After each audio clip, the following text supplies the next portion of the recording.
మొదటి అనుభవం ఏంటండి?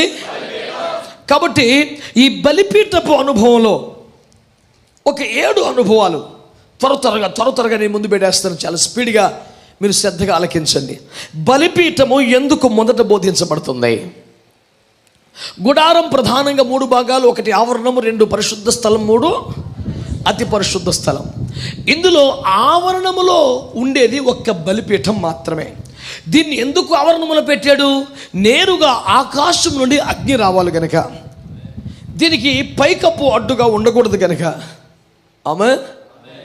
అది నేరుగా ఆవరణములో ఉన్నప్పుడు మాత్రమే ఆకాశపు అగ్ని దిగే అవకాశం ఉంటుంది గనక దాన్ని ఎందుకు అక్కడ పెట్టాడు? అక్కడ పశువులు వధించబడాలి.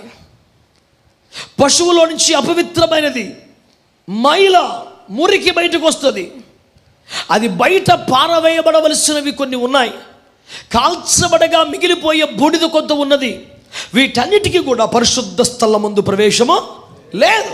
అందుచేతనే ఆవరణములోనే బలిపీఠాన్ని దేవుడు ఏర్పాటు చేశాడు.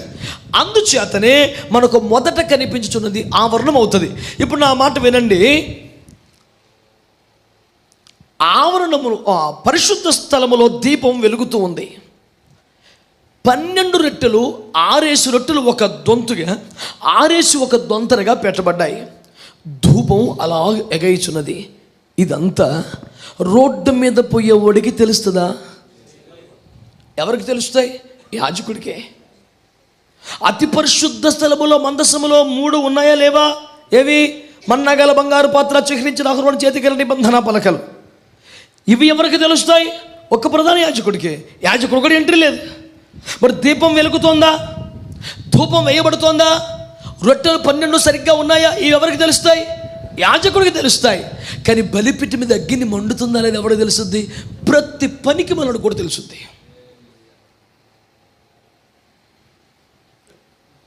ఆ కఠినమైన పదం వాడడం వెనక నా ఉద్దేశం ఏంటంటే, నీ సమర్పణను చూడడానికి ప్రపంచానికి దేవుడు లైసెన్స్ ఇచ్చాడు. It must be exposed. Every sinner can question you regarding your dedication. Do you get my point? బలిపీఠం ఆవరణలో పెట్టాడండి. బలిపీఠం అంటే ఏమంటే సాదృశ్యం? సమర్పణ. బలిపీఠం అంటే ఏమైనా తీసుకునేదా పెట్టేదా? మన సమర్పణ అక్కడ పెట్టాలి. మనది ఏదైనా అక్కడ పెడితేనే లోపలికి పోయి యాక్సెస్ మనకు లభిస్తుంది.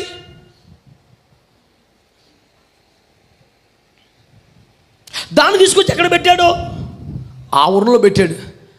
ఆ దారి పోయేవాడు గట్ట చూస్తే రోడ్డు మీద కూడా కనపడుద్ది. ఏమిటది? సమర్పణ. ధూపవేదిక అంటే ప్రార్థన జీవితం, బల్లంటే సహవాసం, దీపం అంటే అభిషేకం. అంటే నీ అభిషేకం, నీ ప్రార్థనా జీవితం, నీ సహవాస అనుభవాలు నీ కాపరికే తెలుస్తాయి. కానీ నీ సమర్పణ మాత్రం రోడ్డు మీద కూడా తెలుస్తుంది కాదు, తెలియాలి అని పెట్టాడు. తెలుస్తుంది కాదు, తెలియాలి అని పెట్టాడు. కాబట్టి సమర్పణ విషయంలో ఇది నాది, నా దేవునికి సంబంధించింది అనే మాట మాట్లాడడానికి వీలే. దేవునికి మాత్రమే తెలిసేది ఏంటి? మందసం. మందసం అంటే ఏమి సాదృశ్యం చెప్పాం? చెప్పండి. మీరు మర్చిపోతే చిన్నపిల్లలాగా మళ్ళీ అమ్మ ఆవు అరకాన్ని పలికించడం అవ్వదేక. గుర్తుపెట్టుకోవాలా. పరిశుద్ధ జీవితం మందసం అంటే ఏంటండి? అంటే నీ పరిశుద్ధ జీవితం గురించి ఒక దేవుడికే తెలుసు, ఇంకెవడికి తెలియదు. అది పాస్టర్ గారికి కూడా తెలియదు. నీ అంతరంగ వ్యక్తిగత పరిశుద్ధత నేను సంఘ కాపరి నీకైతే నేనేం చెప్పగలను? కానీ నీ ప్రార్థన జీవితం నాకు కూడా తెలియాలి. నీ సహవాసపు అనుభవాలు ఎలాగోనే నాకు తెలియాలి. నీ అభిషేకపు స్థాయి నాకు తెలియాలి. ఎందుకంటే నేనే నూనె పోయాలి, నేనే ద్రవ్యం వేయాలి కనుక. అంటే ఒక విశ్వాసి సంఘ కాపరిని తన ప్రార్థనా జీవితం విషయంలో సర్వాధికారము కలిగినటువంటి దేవుని సేవకుడిగా అప్పగించుకోగలగాలి. ఇది నాకు నా దేవునికి సంబంధించిన విషయం అంటే పప్పులడుకో.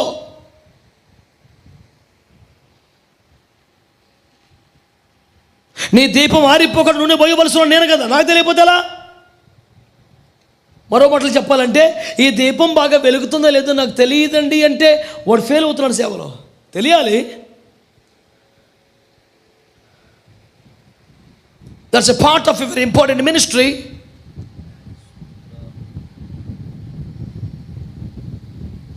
అనగా ఒకరి ప్రార్థనా జీవితం, ఒకరి సహవాస అనుభవాలు, ఒకరి పరిశుద్ధాత్మ అభిషేకపు విలువలు ఆత్మీయ నాయకుడికి, కాపరికి తెలవాలి, తెలుస్తాయి, తెలుసుకోవాలి.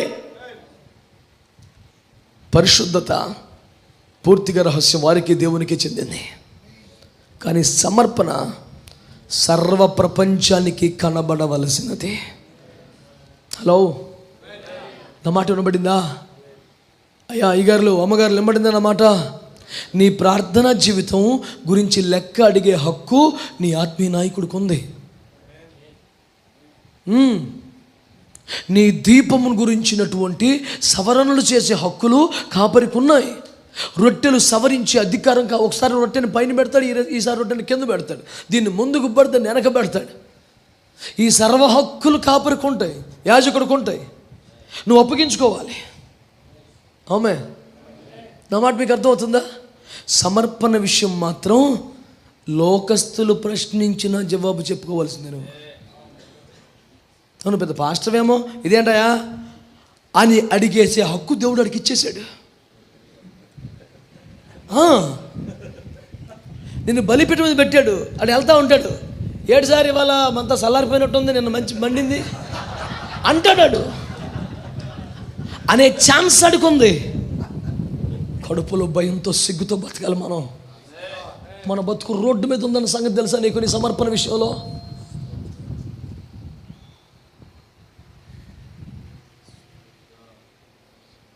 నేను ఒకసారి సాయంకాలం పూట ఆకలిగా ఉన్న రోజు అన్నం తినలేదు.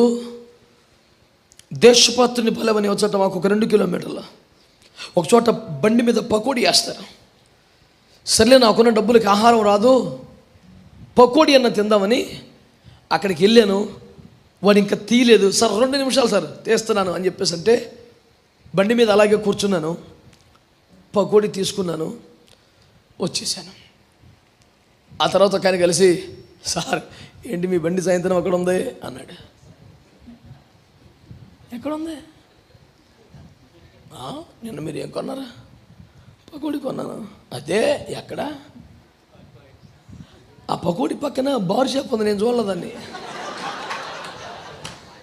ఆ పకోడీ బండి పక్కన బార్ షాప్ ఉంది. నా గమనం దాని మీద ఎందుకు ఉంటుంది, కానీ ఆడి గమనం నా మీద ఉంటుంది.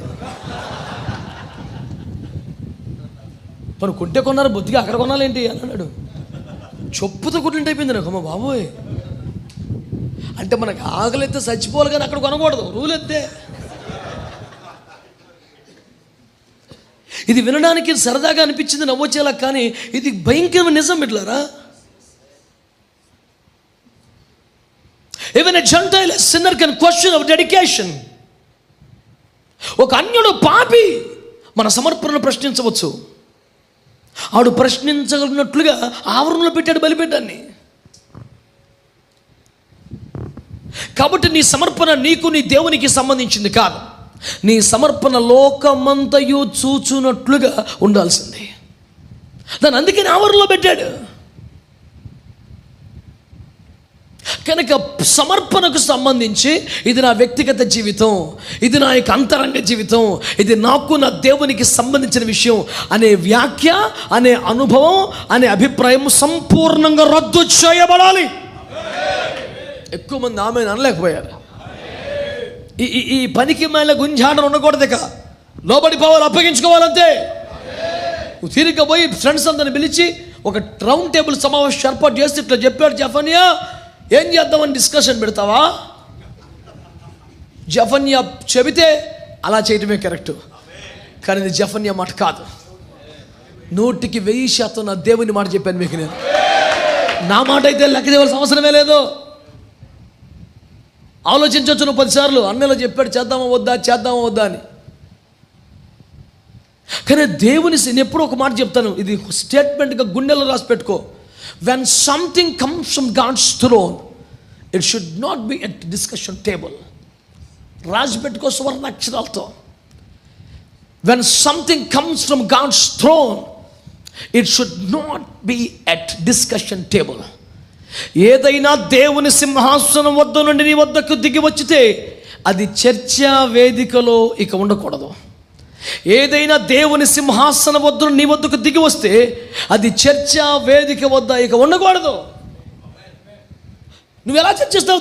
దేవుడు ఇలా చెప్పాడు, ఏం చేద్దాం?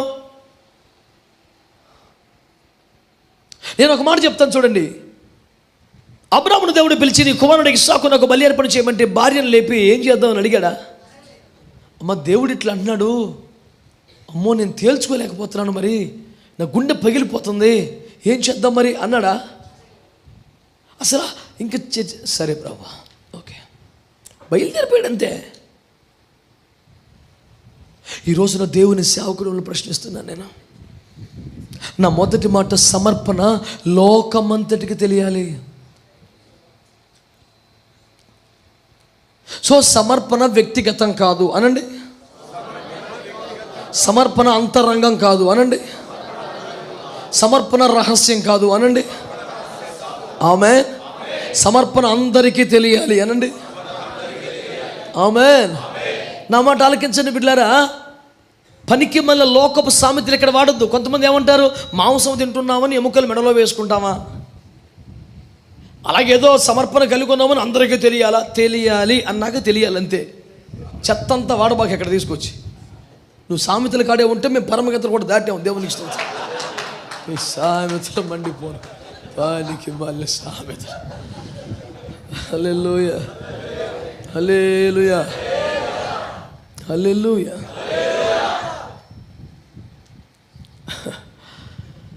కనుక ఏదో తెలివిగా చమత్కారంగా మాట్లాడుతున్నాం అనుకుని సేవను పాడు చేయొద్దు. నా బాధ అది. It's all about your dedication. Amen. దేవునికి మహిమ కలుగును గాక. ఆమేన్, హల్లెలూయా.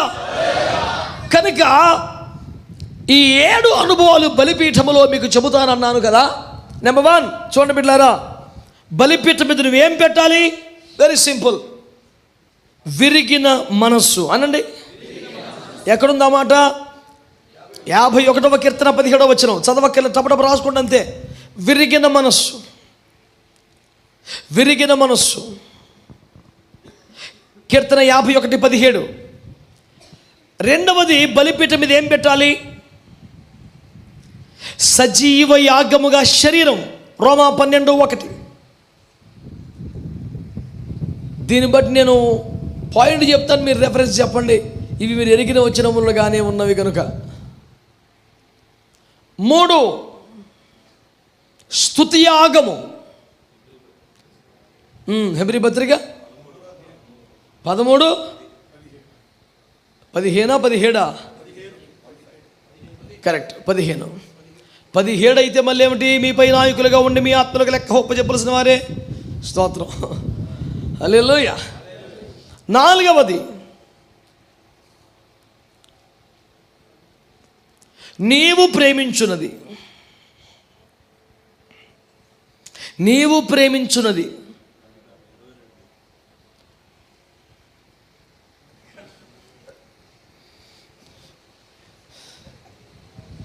మొత్తం 7 రోజుల నోట్స్ ఒక్క పేజీలో సరిపెట్టింటున్నావుగా. మీలో నోట్స్ రాసుకునే వాళ్ళు తమ్ముడు నోట్స్ తీసుకోండి.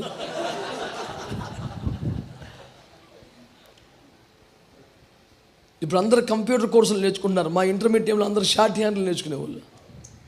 తమ్ముడు నా తర్వాత తరంలో ఉన్నా సరే నా బ్యాచ్లో గెలిచినట్టున్నాడు, షార్ట్ హ్యాండ్లో రాస్తున్నాడు. ఆల్రైట్, నీవు ప్రేమించినది అన్నవా, దాని బ్రాకెట్లో అబ్రహాము సమర్పణ అని రాసుకోండి, మీకు ఈజీగా ఉంటుంది. ఆదికాండం 22:1-4. తర్వాత సుఖభోగాలు. సుఖభోగాలు.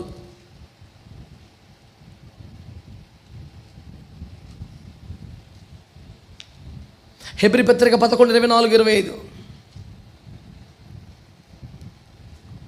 మోషే సమర్పణ అని రాసుకోండి.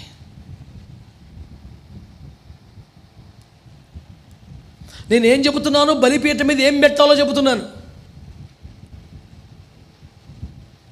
తర్వాత 12వ పాయింట్,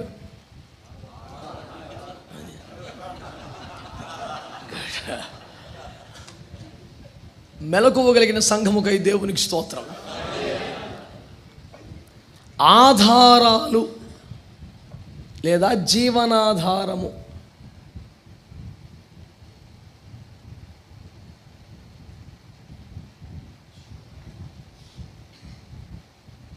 ఎలీషా సమర్పణ.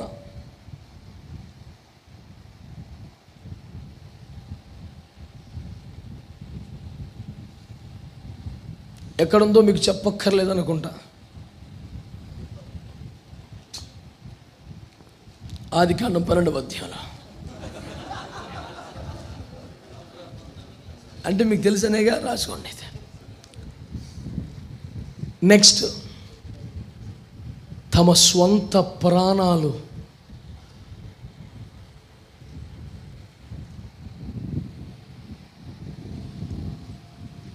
అపోస్తలుల సమర్పణ. ఇప్పుడు దర్జాగా తలలు పైకెత్తన వైపు చూస్తూ వినండి. ఇవి మనము బలిపీఠం మీద పెట్టవలసినటువంటి అర్పణలు. ఇప్పుడు చెప్పండి, మీరు తలలు పైకెత్తన చూడాలా? అయ్యా అమరై చూడండి పిల్లలు, ఎంతసేపా?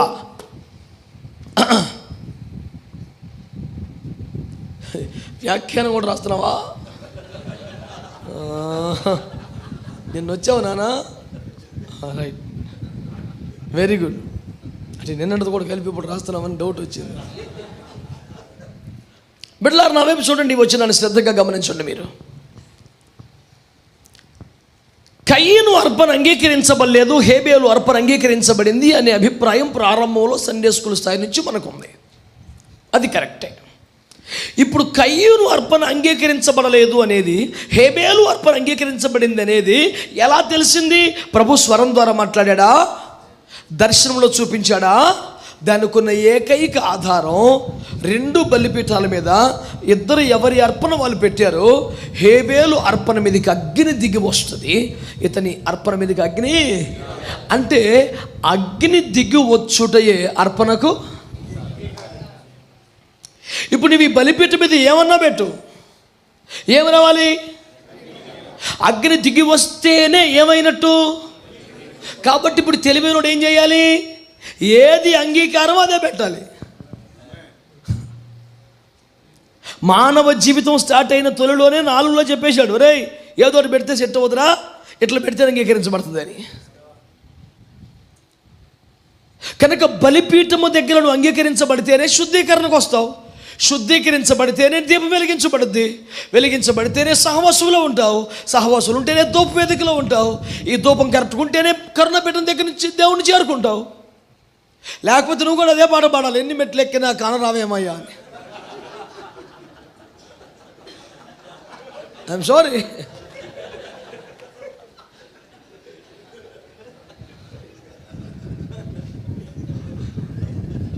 కనపడ్డు. కరుణాపీఠం మీద ఉన్న దేవుని నువ్వు చేరుకోవాలంటే ఏం చేయాలి? And this is the process.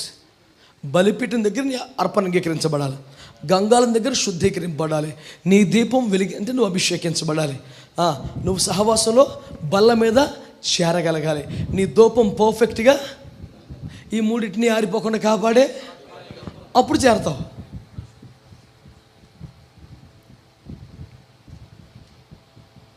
ఇప్పుడు నువ్వు ప్రభువుని, కరుణాపీఠం మీద ఉన్న ప్రభువుని కలుసుకోవాలా వద్దా?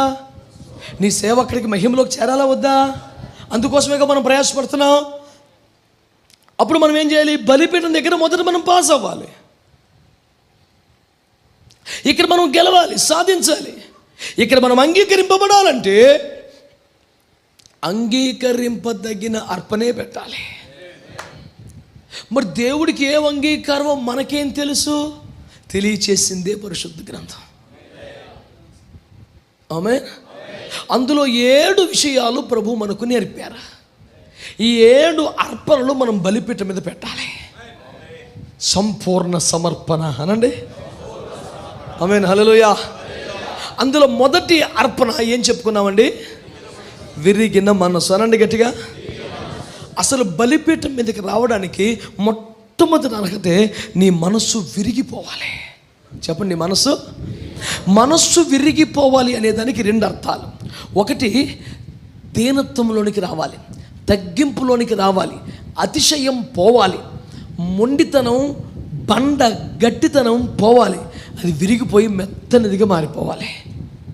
కఠిన స్వభావం పోవాలి, మొండి వైఖరి పోవాలి, గర్వహృదయం పోవాలి, అతిశయం పోవాలి. ఎవడు విరిగి నలిగి అన్న భావన ఎక్కడ వాడాడు? స్పష్టంగా దీనుడై అంటాడు దాని పక్కనే.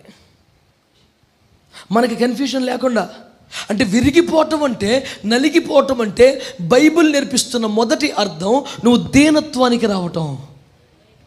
నీలో కఠినమైన వైఖరి పోవాలి, మొండి వైఖరి పోవాలి, నువ్వు మెత్తగా మారిపోవాలి. రాకీ స్టేట్లో ఉన్నటువంటి హార్ట్ అది బ్రేక్ అయిపోవాలి. కఠిన శిలగా ఉన్న హృదయం ముక్కలు ముక్కలైపోవాలి. సో విరిగిన మనస్సు అనేది అంటే ఏంటంటే నీ మనస్సు యొక్క కఠినత్వం, నీ మనస్సు యొక్క మొండితనం, లోబడిన స్వభావం, అతిశయకారకం, గర్వపు స్థితి, ఇదంతా కూడా పగిలిపోవాలి, ముక్కలైపోవాలి.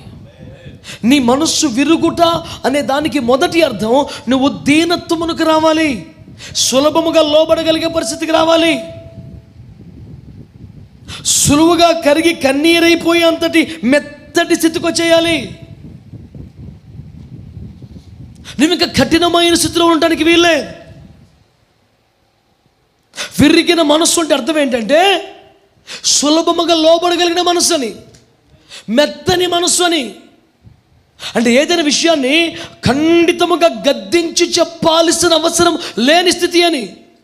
ఒక చిన్న మాటకే హృదయం ద్రవించిపోతుంది. ఆ సున్నితమైన మనసు అయిపోతే ఎట్లుంటుంది? ఏంటో పద్ధతి అంటే చాలు, ఇంక తిట్టకర్లా. నేను ఎందుకు ఇలా ఉన్నాను, ఎందుకు ఇలా నేను బాధ పెట్టాను అని దానికే పశ్చాత్తాపం వచ్చేస్తుంది. నువ్వు ఇలా చేస్తావు అనుకోలేదు అంటే చాలు, ఇంకా చెప్పుతో కొట్టేసినంతకన్నా ఎక్కువే బాధ వచ్చేస్తుంది. ఎందుకు ఇలా ప్రవర్తించాను? లేదనుకోండి, దున్నపోత మీద వర్షం కురిసినట్టే ఎన్ని గద్దించు, ఎన్ని కొప్పడు, ఎన్ని తిట్టు, మారని వైఖరి. అంటే అతను బలిపీఠానికి పనికొచ్చి అర్పణగలేడు. అతని హృదయం రాతి వలె ఉంది, కఠినమైన పరిస్థితుల్లో ఉన్నాడు. ఈ వాక్యం తెలుసున్న బిడ్డలారా, దయచేసి ఆలకించండి. దేవుడు ఏదైనా నీతో మాట్లాడితే, దేవుడు ఏదైనా బయలుపరిస్తే, నీ హృదయం అంతగా విరిగిపోయినట్లుగా దీనంగా ఉండి దానికి అప్పగించుకోగలదా? నీ చేత ఒక విషయాన్ని కన్విన్స్ చేయించాలంటే గంట సేపు నేను గద్దించాలి, గంట సేపు నీకు వివరణ ఇవ్వాలా, అప్పుడు కానీ సరే అనే మాట నీకు రాదు. ఒక విషయాన్ని ఎన్నిసార్లు హెచ్చరించాలి నిన్ను? నీ హృదయం ఒక రాతి వలె ఉంది కనుక అలా జరుగుతుంది.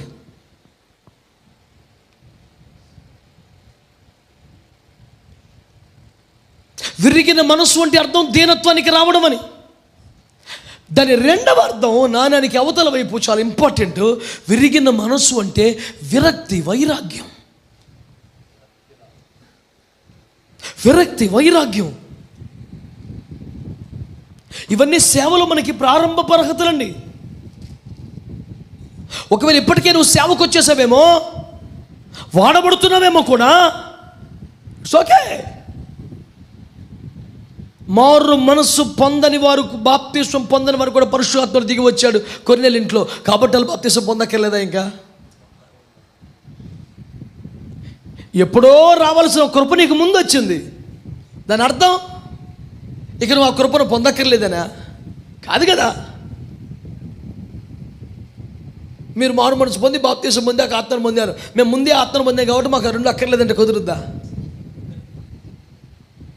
ఎందుకో దేవుని కృప సార్వభౌమాధికారి అని ఎవరు ప్రశ్నించగలరు? నీకు ఇవ్వాలనిపించింది ఇచ్చాడు. నువ్వు మరింత కృతజ్ఞత వల్ల ఏ అర్హతలను నాకే ఇచ్చేసేవయ్యా అని ఇంకెక్కువ అప్పగించుకోవాలి. ఎవరికి ఎక్కువగా ఇవ్వబడినో వారి వద్ద ఎక్కువగా కోరబడిన వాక్యం లేదా? మరి నీ ఒడిలో ఏ కొలత కొలుస్తామో మళ్ళీ ఎక్స్పెక్ట్ చేస్తామో లేదా? నీకు ₹1,00,000 ఇచ్చి నీకు ₹10 ఇచ్చి ఇద్దరి దగ్గర ఒకటే ఎందుకు ఎక్స్పెక్ట్ చేస్తామండి?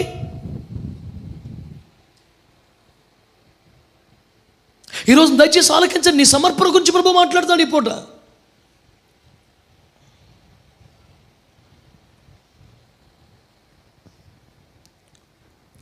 మనస్సు విరిగిపోవాలి.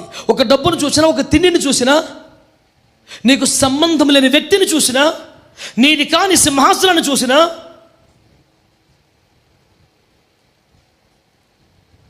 లోకపు ఆధిక్యతలను చూసినా నీకు మనసు కలగకూడదు. ఇప్పటికే వాటిపై మనసు విరిగిపోయి ఉండాలి. నువ్వు గ్రామానికి సేవకుడికి వెళ్ళావు. వెళ్ళిన రోజునే భార్య భర్తలు కొట్లాడుకుంటున్నారు. చూస్తూ ఉండలేక, అయ్యా ఫోన్లయ్యా, పాపం కొట్టకయ్యా, చచ్చిపోద్దయ్యా, మళ్ళీ నీకే రిస్క్ అయ్యా అని ఏదో పెద్ద మనిషిగా చూస్తూ ఉండలేక ఒక మాట అన్నా. నీ మాటలో ఏదో ప్రభావం అతను ఒప్పింపు చేసి కొట్టడం మానేశాడే. తన భార్యకి నీ మీద గౌరవం కలిగింది. ఇతను ఎవడో గొప్ప వ్యక్తి. ఈ మూర్ఖుడు ఎవరు చెప్తే వినలేదు, ఈయన ఒక్క మాట అంటే ఆగాడు అని. అతనిలో కూడా అదే పని చేస్తుంది. మెల్లిగా గ్రామంలోకి వెళ్ళిపోయిన సమాచారం, ఎవరో కొత్త ఆయన వచ్చారు, పాస్ట్ గారంట. ఆయన ఒక్క మాట చెప్తే ఆ పనికి మళ్ళీ మారిపోయాడు. ఈ తగాదాలు, ఈ కష్టాలు మీ దగ్గర రావటం మొదలుపెట్టారు. మెల్లిగా చిన్న సంఘం కట్టబడింది. ఈ వార్త ఎమ్మెల్యే గారి దృష్టికి వెళ్ళింది.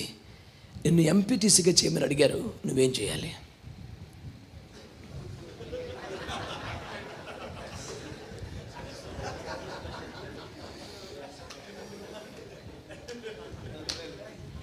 మీరు నవ్వుతున్నారు కానీ ఇలాంటి దానికి అవకాశం ఉంది బిడ్డలారా. ఇక్కడ పడిపోయాడు. అబ్రహాము గుడారంలో పరిచర్లో నలిగి ఎదిగిన లోతు ఇక్కడే పడిపోయాడండి. మీరు నవ్వినంత సింపుల్గా లేదు ఈ పాయింట్. అబ్రహాము గుడారంలో బలిపీఠ పరుబోల్లో పెరిగినటువంటి వాడు సొదొమ లాంటి పాపిష్టి స్థలములు ఎలా బ్రతకగలిగాడు? పోనీ సొదొమలో సంతోషించగలిగాడు లోతు? ఆ పాపానికి అలవాటు పడ్డా? నీతిగల తన మనసు నొప్పించుకుంటూ కదా బతికాడు.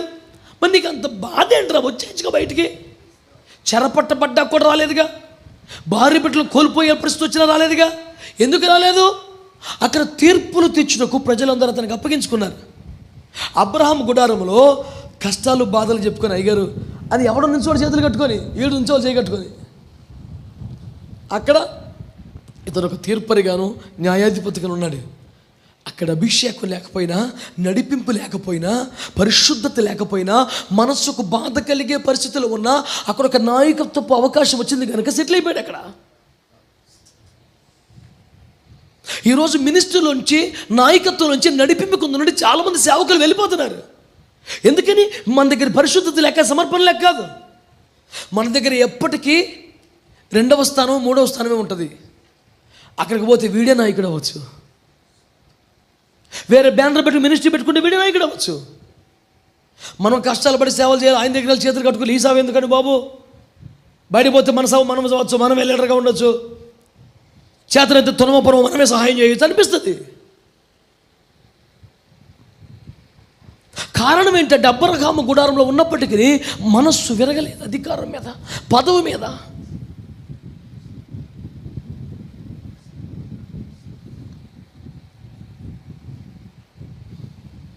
పరదైసునందే ఒక వెలుగు దూత మెరుపల్లె పడిపోయేనే. ఎంత అద్భుతం! పరదైసునందు తొలి మానవాళి రాలిన పుష్పంబులైరి. పాట రాయటం అంటే అది మహానుభావుడు ఎంత అద్భుతంగా రాశాడు. ఈ ఏదేనుకో ఆ పరలోకానికి పరదైస్ అనే పర్యాయ పదాలు ఉన్నాయని 70% మంది పాటలకి తెలియదు. అటు రాశాడు పాట. అంటే ఒక ఆశ. నీ మనస్సు విరగకపోవటం వలన ఉరి వచ్చినట్టుగా నీ మీదకి శాపం రావచ్చు. నీ మనస్సు విరగకపోవటం వలన నీకు అనుభవాలు ఉన్నప్పటికీ కృపకు దూరం అయిపోవచ్చు. నీ మనస్సు విరగకపోవటం వలన కాపాడబడవలసిన స్థానంలో కాక అగ్ని దిగ్గవచ్చు, ఉగ్రత స్థానంలో నువ్వు బతకాల్సి రావచ్చు. అక్కడింటికేమో వ్యభిచారము చేయకూర్చున్న ప్రజలు వచ్చుచున్నారు, ఇక్కడింటికేమో దేవదూతలు వచ్చి ఆతిథ్యం పొందుతున్నారు. కృప కోల్పోతావు నువ్వు. అందుకే నీ బలిపీఠం మీద పెట్టే మొదటి అర్పణ పేరే విరిగిన మనస్సు. నిండు మనసుతో నువ్వు అడగాలి, ప్రభువా నా మనసు విరిచేయి ప్రభు, ఈ డబ్బు మీద, ఈ అధికారం మీద, పదవి మీద, ఈ విషయాల మీద నా మనసు విరిచేయి ప్రభువా. నిజమైన మనసుతో నువ్వు అడగాలి. అలా విరిగిపోయిన మనసును బలిపీఠం మీద పెడితే అది అంగీకారం అవుతాయి. ఏదో ఒకటి పెట్టి దేవుని అనుగ్రహాన్ని ఎలా పొందుతామండి మనం? ఏదో ఒకటి పెట్టి ఎలా అనుగ్రహం పొందుతామండి? బలిపీఠం మీద 7 విషయాలు పెట్టాలి మనం. ఒకటి విరిగిన మనస్సు. విరిగిన మనస్సు అంటే 2 అర్థాలు. ఒకటి హృదయ కాఠిన్యము పోయి దీనత్వం రావటం. 2 ఆశలపై ఒక విరక్తి రావటం. మనసు విరిగిపోవటం అంటే ఎంత ప్రేరేపించినా మళ్ళీ ఆసక్తి కలగదు. ఇంకా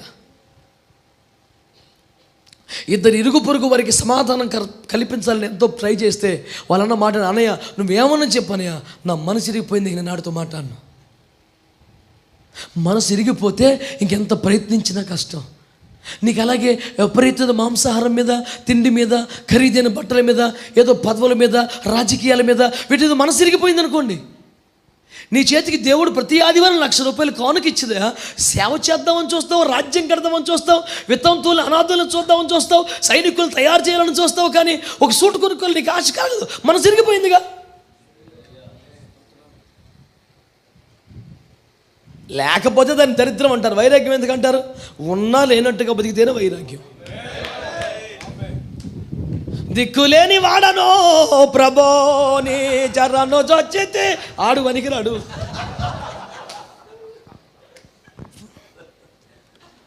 సర్వసమృద్ధి ప్రభు నీకు ఇచ్చినప్పటికీ ఏమి లేనట్టుగా అబ్రహాం లాగా బ్రతకాల. వెండి బంగారంలో ఐశ్వర్యము కలిగిన వాడైనను గుడారంలో ఉండిపోయాడు. క్వాలిటీ సార్, బతుకులో క్వాలిటీ కావాలా? ఒంటి మీద వేసుకున్న గుడ్డ కాదు క్వాలిటీ, ఇక్కడ ఉండాలి క్వాలిటీ. అదే క్రైస్తవ జీవితం అంటే. నీ సమర్పణ రోడ్డు మీద ఉందన్న సంగతి మర్చిపోకో. దారి అయిపోయేవాడు ఆవరణంలో జరుగుతుందని చూస్తూ వెళ్ళగలడండి. నీకు సంగతి తెలుసా? ఒక తాగుబోతుడైనా వాడి ఇంటి పక్కన దయ్యం పట్టింది అనుకోడు, ఏమంటాడు తెలుసా? పాస్ట్ గారు ప్రార్థన చేస్తారా, ఆడు సువార్థికుడు, ఆడు కూడా ఉపయోగపడతాడు సేవకి. మరి నీ సమర్పణ గంటకో రకం, పూటకో రకం అనుకో, ధైర్యంగా మాట్లాడి నోరు ఆడికే ఉంటుంది. మళ్ళీ మా తెలిసిలేండి ఆడు దర్జాగా ఆడు అంటాడు నిన్ను. నీకు అర్థమైందా? అందుకనే 10 మంది చూచినట్లుగా, మాట్లాడగలిగినట్లుగా ఆవరణంలో పెట్టాడు, బలిపెట్టాను దేవుడు.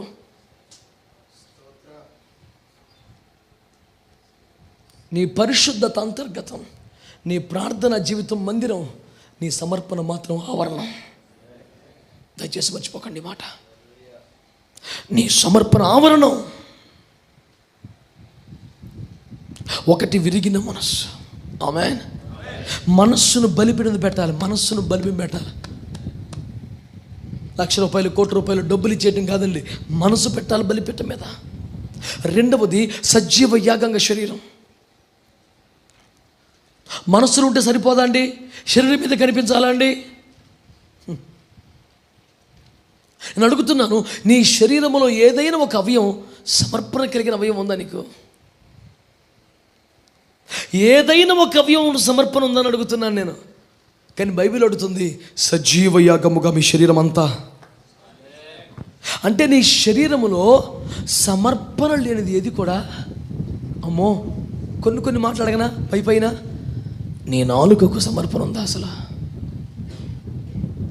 పైన అడగనా, నీ కన్నులకు సమర్పణ ఉందా? నాకు తెలిసి నీ కాళ్ళకు సమర్పణ ఉంది, సినిమా హాల్కి వెళ్ళవయి. కానీ నీ నోటికి సమర్పణ లేదు కనుక సినిమా డైలాగులు వాడతావు. నీ కాళ్ళకు సమర్పణ ఉంది, అపవిత్ర స్థలానికి వెళ్ళవు. నీ కన్నులకు లేదు కనుక సెల్ ఫోన్లో చూస్తావు. ఇవన్నీ ఒప్పుకోవలసిన సత్యాలు పెట్టారా? నేను ఊహల్లో మేఘాల్లో తిరగటానికి నాకు ఇష్టం లేదు. ప్రాక్టికల్గా మాట్లాడుకుందాం. సజీవ యాగంగా నీ శరీరం. యాగము అంటే యజ్ఞము, యజ్ఞం అంటే వధింపబడి కాల్చబడుట, అంతే కదా? మరి నీ శరీరంలో కత్తి నరికిందా ఎప్పుడైనా? నరకబడిన కళేబరములను అగ్ని కాల్చిందా? నువ్వు ఎప్పుడు సజీవ యాగం అవుతావు? చాలా అమాయకంగా చందా పడుకుంటారు, సజీవ యాగముగా. ఏయ్,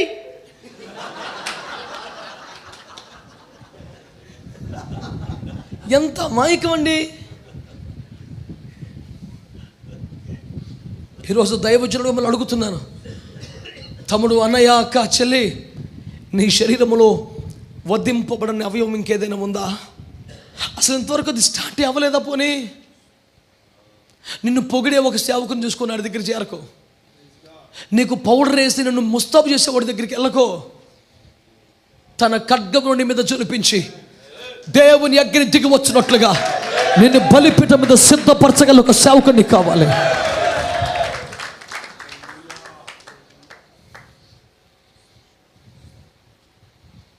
అబ్రహ్మా, నువ్వు నాతో నిబంధన చేస్తావా? Yes my lord, I will. అట్లయితే నువ్వు వెళ్ళిపోయి స్మృతి చేసుకో. నీవే కదా అబ్రహాం, నీ ఇంత దాసుడు కూడా సున్నతి పొందాలి అని ఒప్పుకోను. అమ్మ బాబోయ్, వెండి చేత కొనబడిన వాడు కూడా సున్నతి పొందాలంతే. అమ్మ బాబోయ్, ఒక్కసారిగా అబ్రహాము కుమారుడు సహా ఒక్క దిన ముందే సున్నతి పొందారు. ఒక పదునైన ఖడ్గం, ఒక కాల్చబడిన కత్తి వారి దేహం మీదకి వచ్చేస్తుంది. వారు రక్తము చిందించాల్సి వచ్చింది. వారి అవయవాలు కోయబడాల్సి వచ్చింది.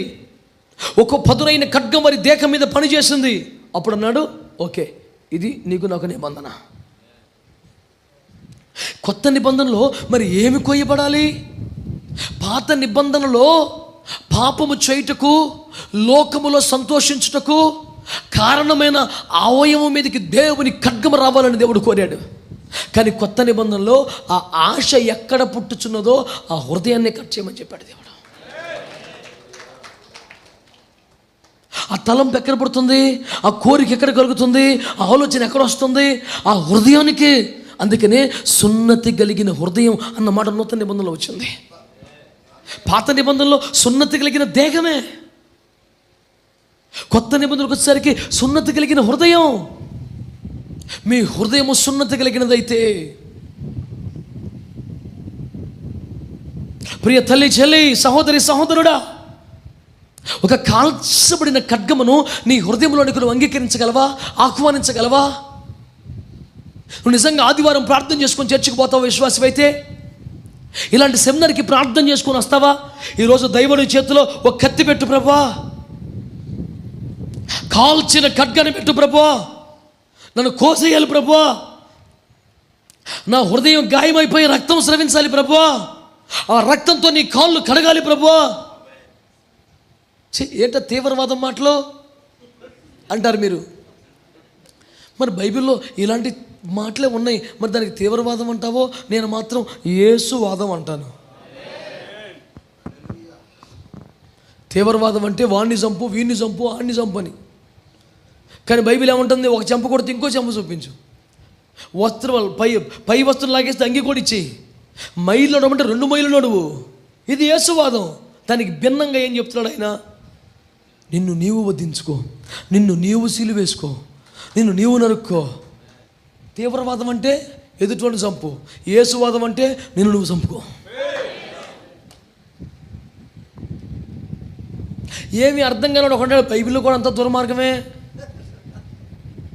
వాళ్ళు యేసు ప్రభు సాత్వికంగా కనబడతాడు కానీ అమ్మో తీవ్రవాదమే బోధించాడు కాదు. నీ మనస్సును చంపుకోమన్నాడు, నీ ఆశలను నరుక్కోమన్నాడు, నీ హృదయాన్ని గాయపరుచుకోమన్నాడు. తద్వారా సమాజానికి ఉపయోగపడతామని ప్రభు ఆశించాడు. ఇది యేసువాదం అండి. నీకు మొండివాదం తప్ప ఏది లేదు కనుక పిచ్చ మాటలు మాట్లాడుతున్నావు. పనికి మళ్ళీ మాటలని యేసు ప్రభు గురించి ఆయన బోధ గురించి నీకు ఏమర్థమైంది కనుక కామెంట్ చేస్తావా? అమ్మాయి కూడా నీ స్థాయి ఏంటి, నీ బతికేంటి? అసలు యేసు ప్రభు బోధల మీద విశ్లేషణ చేసే డాక్టరేట్వా నువ్వు? 4 సినిమా పాటలు ఏరుకొని దాని మీద చేసుకో డాక్టరేట్. నీ రేంజ్గా సరిపోద్ది. యేసయ్య బోధల మీద డాక్టరేట్ చేసే రేంజ్ అని ఇది. ఆయన డైలాగ్ ఒక్కటి అర్థమైందా? దృశ్యమైనవి అనిత్యములు, అదృశ్యమైన నిత్యములు. చెయ్యి డాక్టరేట్ దాని మీద. The greatest philosophy in the world. దమ్ముంటే చూడు, ట్రై చేయి. ఇంకో దమ్ము ఉన్నవాడికి ఇస్తున్న ఛాలెంజ్, చెయ్యి డాక్టరేట్ చెయ్యి. నీలో ఉన్న వెలుగు చీకటి అయితే ఆ చీకటి ఎంతో గొప్పది. దమ్ముంటే చెయ్యి డాక్టరేట్. బైబిల్లో ఉన్నమాట కాదని చెప్పింది. నీలో ఉన్న వెలుగు చీకటి అయితే ఆ చీకటి ఎంతో గొప్పది. వామ్మో, ఏందండి ఇది? 15 రాత్రులు 15 పగలు కూర్చో పిచ్చెక్కిపోద్ది. నీకు అర్థమైందా? నీలో ఉన్న వెలుగు చీకటి ఎందుకు అవుద్ది? చీకటి గొప్పది ఎందుకు అవుద్ది? ఇంత పని చేయదు దానికి. ఏదన్నా రావాలి మీరు. దేవునికి స్తోత్రం కలుగునుగా. హల్లెలూయా. దయచేసి బైబిల్ స్థాయి నీకు తెలియదు కాబట్టి పిచ్చి మాటలు మాట్లాడబాక. నా బాధ అది. నా గురించి కామెంట్ చేసి అరవహక్కులు ఇచ్చాను నీకు. చుట్టూ తీసుకొచ్చి నీ చేతికి ఇస్తా, ఆడుకోకసేపు. కానీ బైబిల్కి నీకు ఎక్కడ పోలిక? నీకు రేంజ్ అని నీ బతికేంటి? యేసయ్య ఒక్క మాట ప్రపంచాన్ని నిర్మించిందే. నీకేం తెలుసు ప్రపంచం వచ్చా? మొత్తం ప్రపంచం, విశ్వంలో ప్రపంచం ఎంత మొక్క. ఆ ప్రపంచంలో భారతదేశం ఎంత, భారతదేశంలో ఆంధ్రదేశం ఎంత, అందులో గుంటూరు ఎంత, నీ ఊరు ఇంకా ఎంత, నీ ఇల్లు ఇంకా ఎంత, అందులో నువ్వు ఇంకా నలక. ఏంది మాట్లాడతావు? నువ్వెక్కడ, ఆయన ఎక్కడండి? ఏం మాట్లాడతావు? ఆయన సైజు తెలుసా నీకు? ఆకాశం అనే కుర్చీ మీద కూర్చుంటే కాళ్ళు నేలకాంతున్నాయంట. ఆయన నిలబడితే హైట్ నువ్వు కొలవలేవు. కూర్చున్న కాళ్ళు కొలుసుకో.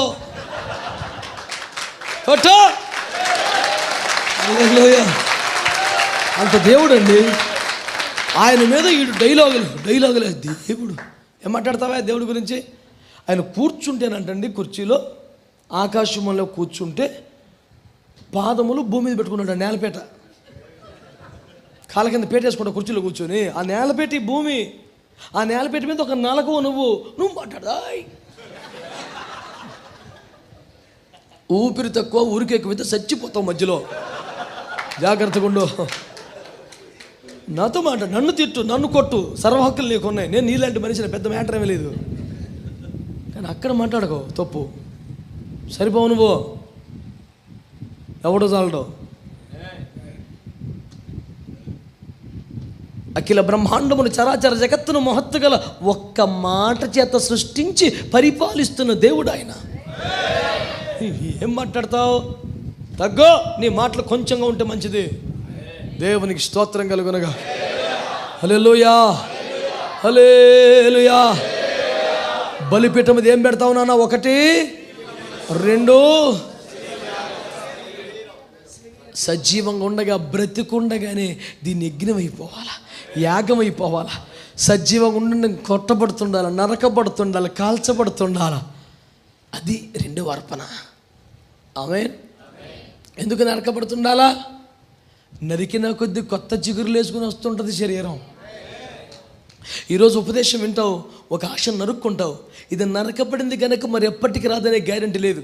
సిగ్గు లేకుండా ఫ్రెష్గా మళ్ళీ రేపు పొద్దునే రావచ్చు. Hi, good morning. అప్పుడు శరీరం ఏమే శరీరమా,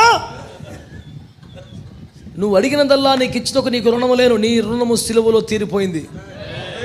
పాయసున్నాముల తొక్కి పారేయాలి శరీరాన్ని.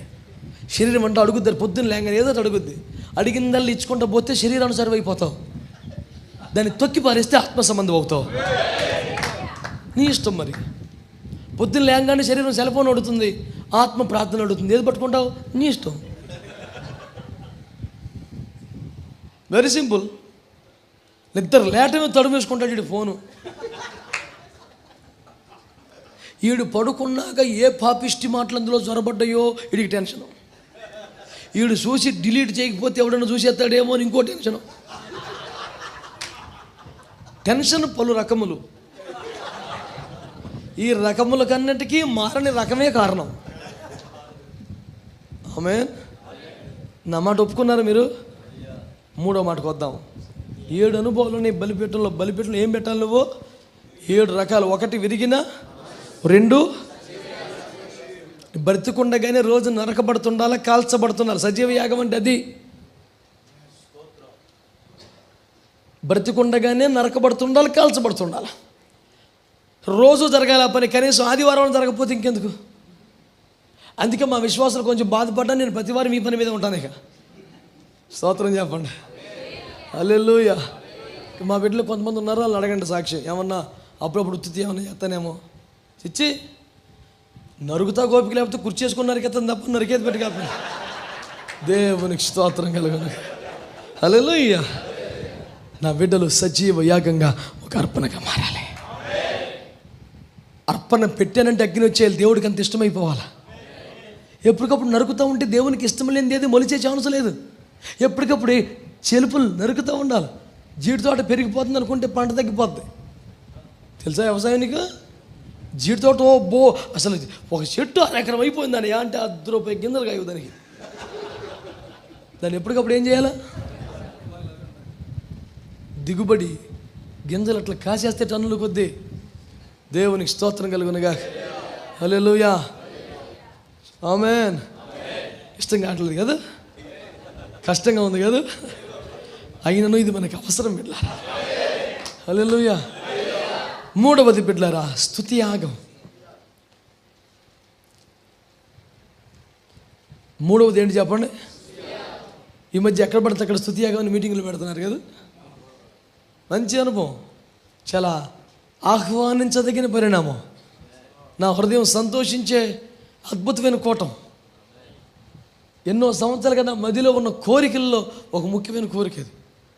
కొద్ది గొప్ప తిప్పలు పడ్డం మొత్తానికి దేవుని స్తోత్రం. హల్లెలూయా.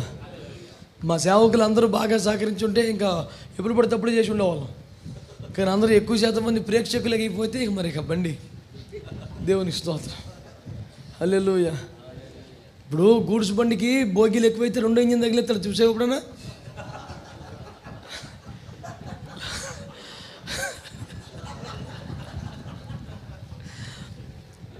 మరి మాదేమో ఒక ఇంజిన్ అయిపోయింది, బొగ్గి ఇంజిన్ అయిపోయింది. అందరూ జెండాలు పట్టుకొని ఓపడాక తప్ప ఇంజిన్ తగిలి చూడు ఎవడు లేడు.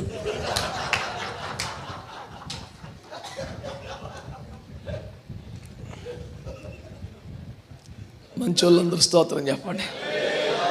హల్లెలూయా. స్తుతి యాగం అనే మాటకి అద్భుతమైన నిర్వచనం ఇచ్చాడండి హెబ్రీ పత్రిక 13:15. చదవండి అన్నమాట.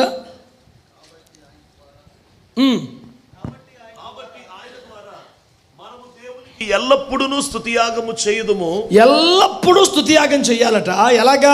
అనగా అనగా ఆయన నామమును ఒప్పుకొనుచు అది జిహ్వా ఫలమర్పించాలి. దేవునికి స్తోత్రం చెప్పండి. చెప్పాలి మంచిగా.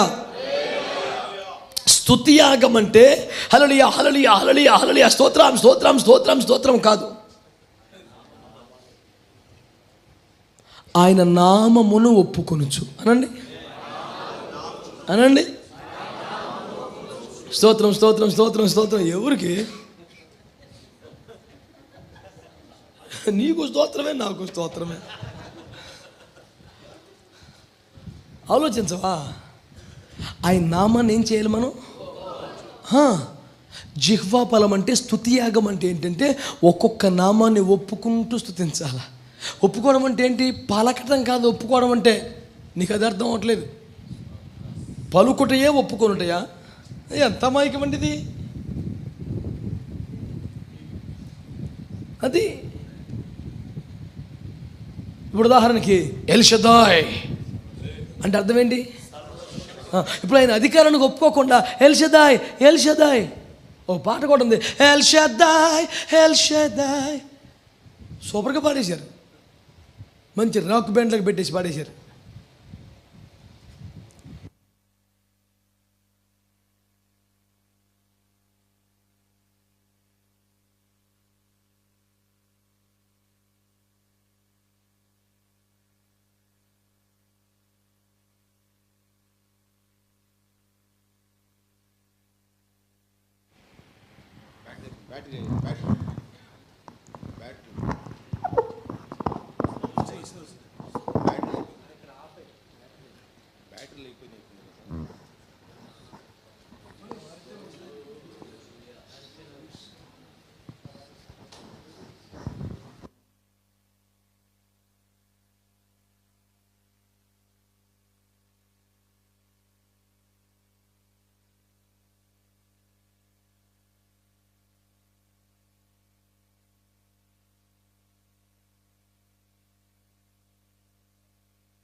Praise the lord.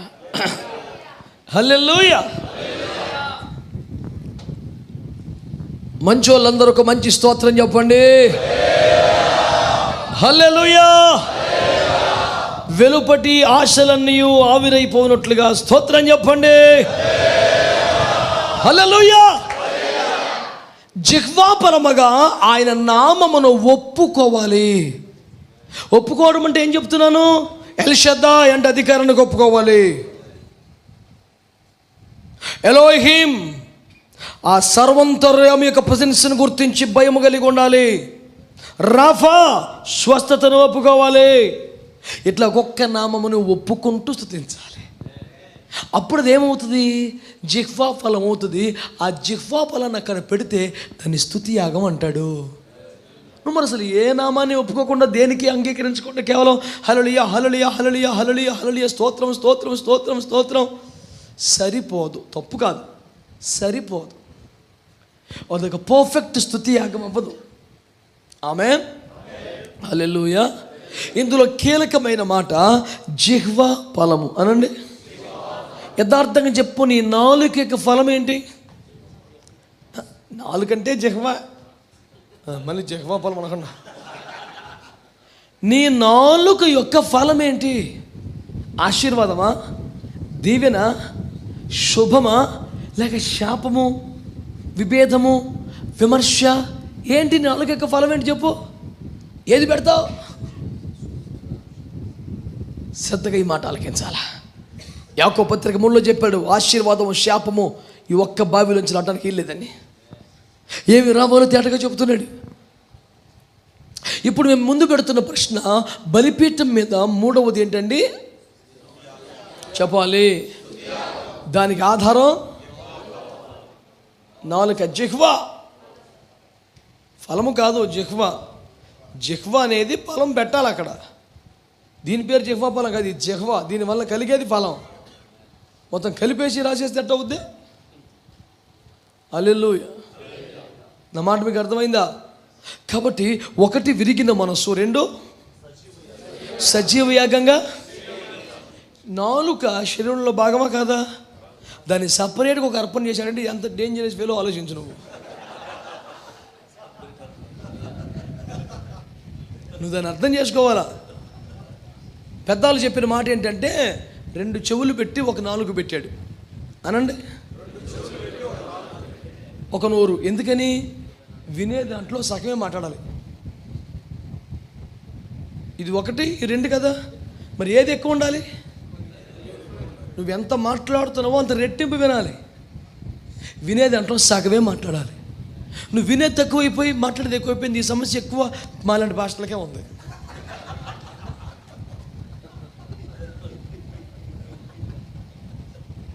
అందుకని నిద్ర తగ్గించుకోవడం ఇంకో పరిష్కారం లేదు. ప్రభు కాళ్ళ మీద పడి ఉండాలి. ప్రభు మాట్లాడాలి. ఆయన మాట విని బుద్ధిగా చదువుకొని బుద్ధిగా విని బయటికి రావాలి. ఎప్పటికప్పుడు ఆయిల్ కొట్టించుకోకపోతే తొక్కేత్తన బండి అలాగే తీసుకెళ్ళి ఏమో రోడ్డు పైన ఆరిపోతుంది. అప్పుడు పరిస్థితి ఏంటంటే అది బతుకు. ఎప్పటికప్పుడు బంకుకి వెళ్ళాలా, ఫిల్ చేసుకుంటూ ఉండాలా. మాట్లాడతాం 2 గంటలు 3 గంటలు గదులకి వెళ్ళి తలుపులు వేసుకోవాలి. ప్రభువా, నువ్వు చెప్పిన మాటలను ఇచ్చేసానయ్యా, ఖాళీ అయిపోయాను బాబు. అంటే రోడ్డు మీద బండి ఆగిపోకముందే నింపబట్టకు నువ్వు ఇష్టపడాలి. నాలుక తీసుకో, డబ్బులు తీసుకో. అంటే వారానికి 2 ప్రసంగాలు చేస్తావా? కనీసం 4 వినాలన్నమాట. నువ్వు 3 గంటలు మాట్లాడతావా? 6 గంటలు వినాలన్నమాట దేవుని సన్నిధిలో. నువ్వు నీకు ఆ ఓపిక ఉండాలి నానా. ఈ 2 పెట్టినందుకు, ఇది 1 పెట్టినందుకు, ఇందులో సగం ఇది ఉండాలి. మాట్లాడింది కాదంట్లా, కాకపోతే రెట్టింపు విను. ఆమేన్. ఆ మాట ఒప్పుకున్నారా? 1 విరిగిన మనస్సు, 2వది సజీవ యాగంగా శరీరం, 3వది జిహ్వా ఫలం స్తుతి యాగం. 4వ దేవుని బిడ్డలారా, నీవు ప్రేమించిన వాటిని బలిపీఠం పెట్టాలి. అబ్రహాము సమర్పణ. అందరూ చెప్పండి. అబ్రహాము సమర్పణ ఏంటి? కొడుకుని పెట్టాడు, కూతురు. సబ్జెక్ట్ అది కాదు అక్కడ. నీవు ప్రేమించినది పెట్టమన్నాడు. నీకు బాగా ఏది ఇష్టం? మీరు నవ్వుతారు చెప్తే కానీ ఒక పాస్టర్ గారిని అడిగాను, నువ్వేం పెట్టావు బలిపీఠం మీదని? ఆయన అన్నారు, అన్నయ్య చికెన్ పెట్టాను అన్నయ్య, 13 సంవత్సరాలు అయిందన్నయ్య, ఇప్పుడు పొరపాటును ముట్టుకోలేదు అన్నాడు. మీ భీమవరం దగ్గర ఆకివీడులో పాస్టర్ గారు. అదేమిటంటే అతను ఏపీ ట్రాన్స్కోలో లైన్ ఇన్స్పెక్టర్గా జాబ్ చేశారట. 17 సంవత్సరాలు ఉద్యోగం చేశారట. 17 సంవత్సరాల్లో ఉదయం ఏం తిన్నా, మధ్యాహ్నం ఏం తిన్నా, రాత్రి చికెన్ లేకుండా ఒక్క రోజు కూడా తినలేదంట ఆయన.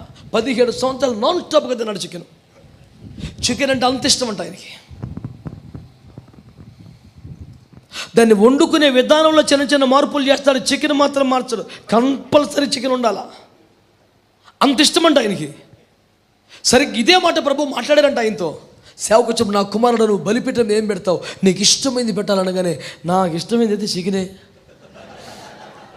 వెంటనే సమర్పించుకున్నాడంట. 13 సంవత్సరాల్లో అన్నయ్య ఒక్కసారి కూడా తినలేదని నేను ఆశ్చర్యపోయాను. వెరీ గుడ్ అనిపించింది.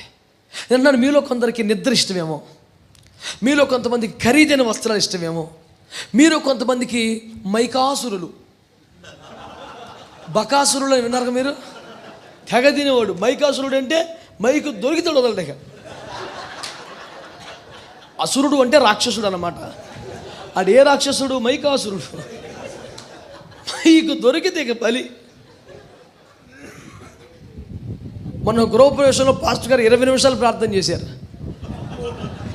అసలు ఇంత భారం ఏంటి అనిపించింది. నాకు అనుమానం వచ్చింది, భారం కాదు ఇది. అనుమానం వచ్చి కొంచెం జాగ్రత్తగా, అన్న ఏంటన్నా అంత చాలాసేపు చేసావు అంటే, అన్నకు ప్రసంగం ఎత్తాడు అనుకున్నాను తమ్ముడు.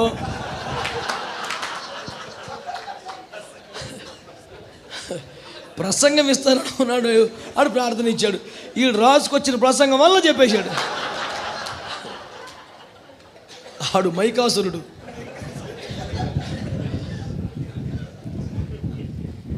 ప్రభు రాక్షసులను కూడా దేవదూతలుగా మార్చాలి. ఆమేన్, హల్లెలూయా, ఆమేన్, హల్లెలూయా. కనుక మీరు ఆలోచించండి ఇట్లాంటి విషయాల్లో. నువ్వు ప్రేమించేది అంటే, కొంతమందికి మైక్ అంటే ఇష్టం, కొంతమందికి పదవి అంటే ఇష్టం, కొంతమందికి ఏదో ప్రాముఖ్యత కావాలి. అడిగి 10 మంది నన్ను కొంచెం గణపరచాలి, గుర్తించాలి. అడిగి ఏదో పుట్టిగా సరే స్టేజ్ మీదకి పిలిచి ఏదో చిన్న చిన్న పనులు చెప్పాలి, ఏదో ఒకటి చేయాలండి. 10 మందిలో వాడు గబ తిరగాలి, అందరి మధ్యలో అడవుడు 10 సార్లు కనపడాలా. ఆడికి అన్నం పెట్టపోయిన పర్లా, సందా ఇవ్వని పర్లా, ఆడు స్టేజ్ మీదకి వచ్చిపోయేలాగా 10 సార్లు చూస్తే చాలు, నీకు ఎదురాడే సందా ఇస్తాడు. ఇంకా నువ్వు ప్రేమించేది ఏంటో నేను అడుగుతున్నాను. మనిషి అన్నాక ఏదో బుద్ధి ఉంటుంది పుర్రికి, దాన్ని ఇప్పుడు బలిపీఠం మీద పెడితేనే నీ సమర్పణ ఉన్నట్లెక్క. నువ్వు ప్రేమించేది ఏంటి? అనుబంధాల, ఆప్యాయతల, రాగద్వేషాల, ఏంటి? రక్త సంబంధాల, పదవుల, అధికారాల, తిండా, నిద్ర, ఖరీదైన బట్టల, స్టేజియా? నీకు దేని మీద ఎక్కువ ప్రేమ ఉందో దాన్ని పెట్టు బలిపీఠం మీద. నువ్వు ప్రేమించేది పెట్టకుండా 1,00,000 రూపాయలు పెట్టినది వాల్యూ కాదండి. నేను 1,00,000 రూపాయలు ఇచ్చాను సార్ లెక్కలోకి రాదు. నువ్వు ప్రేమించేది నీ మనసులోనే ఉందిగా.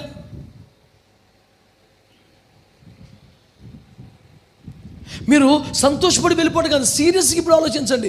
నిజంగా నువ్వు ప్రేమించేది ఏదైనా బలిపీఠం మీద పెట్టగలవా?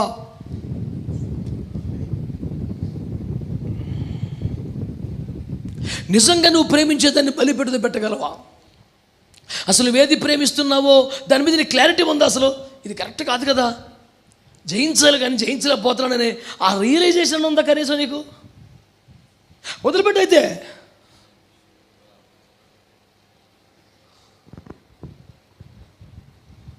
పార్వతీపురంలో ఒక పాస్టర్ గారు ఉన్నారు. నేను ఆ మధ్యకాలంలో ఎక్కువగా ప్రతి నెల వెళ్ళేవాడిని. వెళ్ళిన ప్రతిసారి కొత్త సెల్ ఫోన్ ఉండేది చేతిలో. చూశాను. నేను అన్నాను, ఇది కూడా నీకు పాపమేనా? నువ్వు ఈ దరిద్రాన్ని బలిపీఠం పెట్టలేకపోతే నీ సేవ పోద్దని చెప్పాను. అతను ఫస్ట్ లైట్ తీసుకున్నాడు, కానీ రాత్రి ఇంటికి వెళ్ళాక దేవుడు అతనితో మాట్లాడాడంట. తెల్లారిపోతే ఏడుచుకుంటూ వచ్చాడు, అన్నయ్య నాకు భయం వేసి నిద్ర పట్టలేదు రాత్రి అన్నాడు. అయితే నువ్వు కరెక్ట్ అయిన పాకలు ఉన్నావు, నువ్వు బతుకుతావు పో అని చెప్పాను. ఆమె మీకు అర్థమైందండి? అదొక కొత్త వస్తువులు మోజు ఒకడికి. ఈ చిన్న చిల్లర బుద్ధులు ఉండకూడదు సేవకుడికి. ఈ చిల్లర బుద్ధులు ఉండకూడదు. సేవ కొరకు ప్రభు నీకు అవసరమైంది ఏదైనా సమకూరుస్తాడు, దాంట్లో సంతోషించాలి, దాన్ని ప్రభు మహిమార్థం వాడుకోవాలంతే.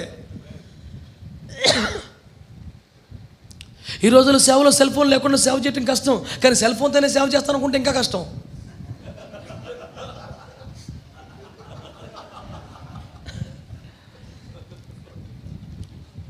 మీరు ఒప్పుకోవాలి. మీరు హర్షిస్తున్నారా, అంగీకరిస్తున్నారా? ఆమేన్, హల్లెలూయా. ఖచ్చితంగా ఈ పూట నుంచే మనలో మార్పు కనిపించాలనా? ఊరక మాట్లాడటం కాదు, పిచ్చి మాటలన్నీ కూడా. ఒకటే ఛాలెంజ్ ఈ పూట, ఇది ఒక బలిపీఠం. నువ్వు ప్రేమించేది, ఇష్టపడేది పెట్టు అక్కడ, అది నీకు అక్కర్లేదు ఎందుకు? మేము ఒరిస్సాలో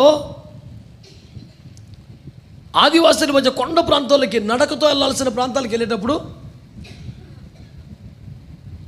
అసంఖ్యాకంగా ఉన్న ప్రజల కోసం అందరికి కొత్త బట్టలు పట్టుకెళ్ళలేం కదా.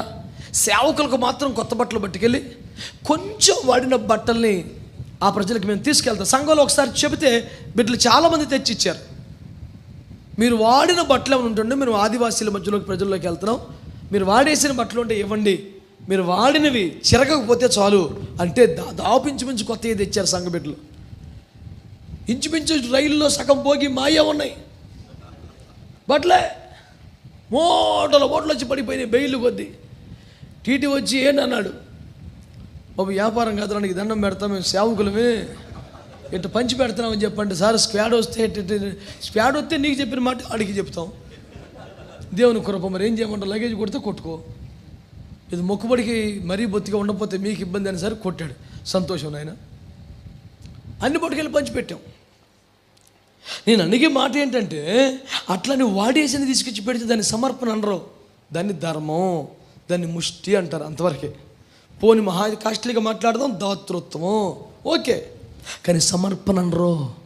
సమర్పణ అంటే నువ్వు ఇష్టమైంది ప్రేమించేది పెట్టాలా, దాని పేరు సమర్పణ. ఆమేన్. అది అబ్రహాము సమర్పణ. అంటే నీకు ఏది ఇష్టమో దాన్ని బలిపీఠం మీద పెడితేనే అబ్రహాము సమర్పణ. నెక్స్ట్ ఇది మోషే సమర్పణ. ఏంటి మోషే సమర్పణ? మోషే పెద్దవాడైనప్పుడు, చెప్పండి కంటదాగా, ఐగుప్తు ధనము కంటే క్రీస్తు విషయమైన నింద గొప్ప భాగ్యమని, అల్పకాల పాపభోగం అనుభవించడం కంటే దేవుని ప్రజలతో శ్రమ అనుభవించడం మేలని, ఐగుప్తు కుమార్తె అనిపించుకుంటే ఇష్టపడదు, ఏలైనగా ప్రతిఫలం కలగబో బహుమానం దృష్టి పొందాను. దేవునికి స్తోత్రం. మానేశారు బైబిల్ చదవటం. సండే స్కూల్లో మీకు రుజువిస్తాను నేను. దుష్టుని ఆలోచన చొప్పున యెహోవానా, దేవుడు లోకముని ఎంతో, ఇవన్నీ ఎందుకు గుర్తున్నాయి మీకు? సండే స్కూల్లో అప్పుడు ఇవి అయ్యే ఇప్పటికీ గుర్తున్నాయి. తర్వాత ఎందుకు రావట్లేదు మీకు? కంటతా పడతాం, అప్పుడే మానేశారు కాబట్టి. సండే స్కూల్ వచ్చేలా మాత్రం గుర్తుండే, ఆజ్ఞ అతిక్రమమే అది నాకు తెలుసుగా. ఇవన్నీ అప్పుడివి. ఇప్పుడు ఆ తర్వాత ఉపదేశానికి సంబంధించిన గుర్తుండవు, ఎందుకని ఇప్పుడు కంటతా పట్టం. ఇప్పుడు మనం ఏంటంటే, ఓహో ఈ రేంజ్కి వచ్చాం. ఇప్పుడు మనం రేంజ్ పెరిగింది, వాక్యం పోయింది. దేవుని కృపలో నాకు ఇప్పటికి అదే బుద్ధి ఉంది కాబట్టి నేను చెప్తాను, ఓపిక లెక్కేసుకో, స్తోత్రం చెప్పు. హల్లెలూయా, ఆమేన్, హల్లెలూయా. నా మాట మీకు అర్థమవుతుందా? ఏం పెట్టాలండి? ఇప్పుడు మోషేకి అవకాశం లేక తిప్పలు పడ్డాడు, అవకాశం ఉందంటారా? పరిశుద్ధత అనండి ఒకసారి. పరిశుద్ధత అంటే ఏంటి? పాపం చేయకపోవటం కాదు, పాపం చేసే అవకాశం వచ్చినా చేయకపోవటం, అది పరిశుద్ధం. అసలు నీకు పాపం చేసే అవకాశమే లేకపోతే నువ్వు పరిశుద్ధుడు ఏంటి? ఇంకా ఓ గుడ్డోడికి సన్మానం చేశారంట, వాడికి అర్థం కాలేదు. ఏంటి సార్ సమర్పణ, ఏంటి ఈ సన్మానం ఏంటి అన్నాడు. ఈ సన్మానం ఏంటంటే వాడు అన్నారంట, నీ దగ్గర దొంగ బుద్ధి లేదని రుజువైంది, అందుకే నీకు సన్మానం చేసామన్నారట. నా దగ్గర దొంగ బుద్ధి లేదు, మీకు ఎట్లా రుజువైంది అన్నాడంట.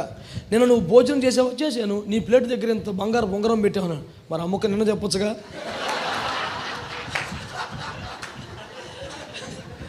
తడి వేసి లాగేద్దును కదరా, ఒక షాలు గప్పావు, షాలు. సో దొంగతనం చేయలేదు కాబట్టి దొంగ బుద్ధి లేదా? దొంగతనం చేసే ఛాన్స్ లేదు కాబట్టి చేయలేదు. ఒకడు అంటాడు మన దగ్గర వచ్చి అన్నీ నేను ఎప్పటికీ ఒక్క రూపాయి కూడా ఆర్థిక నేరానికి పాల్పడలేదని అన్నాడు. నీకు ఆదాయం ఎంత నెలకు అన్నాను. ఒక 2-3 వేలు ఉంటుంది. నీ నెలకు 3,000 కూడా నువ్వు ఆర్థిక నేరం ఏం చేస్తావు? నీ తిండికే చాలదాయే. నేను నెలకు ఒక 3 లక్షలు 4 లక్షలు ఇచ్చి 1 రూపాయి తప్పు చేయలేదంటే అప్పుడు నమ్మాలి. ఇంతకని ఎక్కువ వివరాలు అడగండి. దేవునికి స్తోత్రం చెప్ప. హల్లెలూయా. గుర్తుపెట్టుకో, మోషేకి రాజుగా ఉండే ఛాన్సులు, యువరాజుగా భోగం వెలబెట్టే అవకాశాలు, పల్లకి మీద మోయబడే ఛాన్సులు, ఐగుప్తు వైభోగాలు అనిపించే అవకాశాలు పుష్కలంగా సజీవంగా ఉన్న వద్దనుకున్నాడు, ఇష్టపడలేదు. ఆమేన్. అల్పకాల పాపభోగం అనుభవించడం కంటే దేవుని ప్రజలతో శ్రమ అనుభవించడం మేలు. ఐగుప్తు ధనము కంటే క్రీస్తు విషయమైన నింద, ధనమా నింద, ధనమా నింద, నిందే కావాలి నాకు. ఎవడు కష్టాలు కోరుకోగలడు కానీ నిందలను కోరుకోలేరు సార్ ఎవరో. అన్నం లేకుండా 50 రోజులు పడి ఉండగలం, కానీ నిందతో 50 నిమిషాలు ఉండలేం. బాధ వచ్చేస్తుంది. ఇంత జాగ్రత్తగా బతికానే, ఇంత కష్టపడి బతికానే, ఇంత పవిత్రంగా బతికానే, ఎంత మాట అనేసారయ్యా, తట్టుకోలేవు. నాకు కూడా సరే అలాంటి పరిస్థితి వచ్చింది. ఒక సేవకు వచ్చిన కొత్తలో సేవకున్న ఇల్లు కూడా ఆత్మహత్య చేసుకునే ప్రయత్నం చేశాను నేను. అంత మాట అన్నారు నన్ను. ఆత్మహత్య ఎంత పాపం, నరకానికి వెళ్ళిపోవాలి. ఇంకా అది కూడా నాకు పనిచేయలేదు. చిచ్చి నేను బతకలేను. రిజర్వేర్లోకి వెళ్ళి అందులో దొక్కపోయాను. ఎవరు ఇట్లా పట్టి నన్ను బయట తీసుకుని చూస్తే వెనకాల ఎవరు లేరు. ఇది ప్రాణం మీద తీపి పనికి మళ్ళీ ఆశ అంతే ఏం లేదు అని మళ్ళీ దూకా, మళ్ళీ లాక్కొచ్చా. అప్పుడు ప్రభు యొక్క సంపూర్ణ ప్రత్యక్షత నా జీవితంలో నేను చూశాను. ప్రభు కాలు పట్టుకుని ఏడ్చాను. నన్ను క్షమించు ప్రభు అన్నాను. ఏంటని ప్రభు అంటే, ప్రభుతో నేను చెప్పాను, అయ్యా ఇంత మాట నేను తట్టుకోలేకపోతున్నా, నా వల్ల కాదు ప్రభా. నీ కొరకు నేను ఇన్ని వ్యాధులు భరించలేదా, ఇంత పేదరికం భరించలేదా, నీళ్లు తాగి సంవత్సరం బతకలేదా, నేను వారానికి 5 రోజులు చొప్పున, కానీ ఇది మాత్రం నా వల్ల కాదు ప్రభు అంటే, నాతో ప్రభు అన్న మాట మీకు చెప్పనా ప్రభు అన్నమాట. నువ్వు సిద్ధపడినా, నువ్వు కోరుకున్న శ్రమ వస్తే అది శ్రమే కాదు అన్నాడు. పిచ్చెక్కిపోయింది నాకు. నువ్వు సిద్ధపడిందే వస్తే, ఎదురు చూసిందే వస్తే అసలు శ్రమ కాదు అది. నువ్వు ఏది ఊహించవో, ఏది భరించలేవో అది వస్తే అది శ్రమ. శరీరము కుల్లి కృషించినా, నువ్వు చిన్నప్పటి నుంచి పాడుతున్నావు, అది వస్తే నీకు ప్రిపేర్డ్గా ఉన్నావు. నువ్వు ఒక వ్యాధి వచ్చావు, నువ్వు ప్రభుని మహింపరుస్తావు అందులో, ఎందుకంటే నువ్వు సిద్ధపరిచింది అది. కానీ ఒక నింద నీ క్యారెక్టర్ మీద అంత మచ్చేసేస్తే, కోతిలో త్రోయబడినా, బానిసగా మార్చబడ్డా, పరిశుద్ధతను కాపాడుకుంటూ బతుకుతున్న యోసేపుని అంత హరడి చేసి మాట్లాడితే, అతను జైల్లో నడుస్తుంటే ఎలా ఉంటుందండి ఫీలింగ్? ఖైదీలు అంటాడు, రే నువ్వేం చేసి వచ్చావురా, నువ్వేం చేసి వచ్చావు రే అని పక్క ఖైదీ అడుగుతుంటే మౌనంగా కన్నీళ్ళతో వెళ్ళిపోతుంటే పక్కనోడు చెప్తాడు, ఎన్ని కొంపలు అంట్లు అవుతా పెట్టుకుంటే యజమానుల మీద కన్నేసాడు దుర్మార్గుడు. వాడికేం తెలుసు, నమ్మాలిగా. ఎంత దుఃఖం అండి. ఇంకొక 4 దెబ్బలు కొట్టు పర్లేదండి, ఇంకొక కొరడుతో కొట్టు పర్లేదండి. జైల్లో వెళ్తూ ఉంటే, రే ఏం చేసి వచ్చావు నువ్వు, పక్కనే ఆడు వ్యభిచార కేసులో వచ్చాడు. ఎంత నలిగిపోవాలి సార్. ఒక నిందను భరించడం చాలా కష్టం అండి. నేను నా బైబిల్ రాసుకున్నాను, ఐగుప్తు ఇనుము అతన్ని బాధించినంటే నేను బ్రాకెట్లో నిందని పెట్టుకున్నాను. నేను ఆ ఇనుము బాధ కూడా తక్కువే సార్, సంఖ్యల్లో బాధ కూడా తక్కువే. ఈ మాట మనం ఎట్లా వీధిలో తిరగాలి రేపు పొద్దున్న? ఆ ఒక్క పరిస్థితి తట్టుకోలేక నేను చనిపోవాలనుకున్నాను.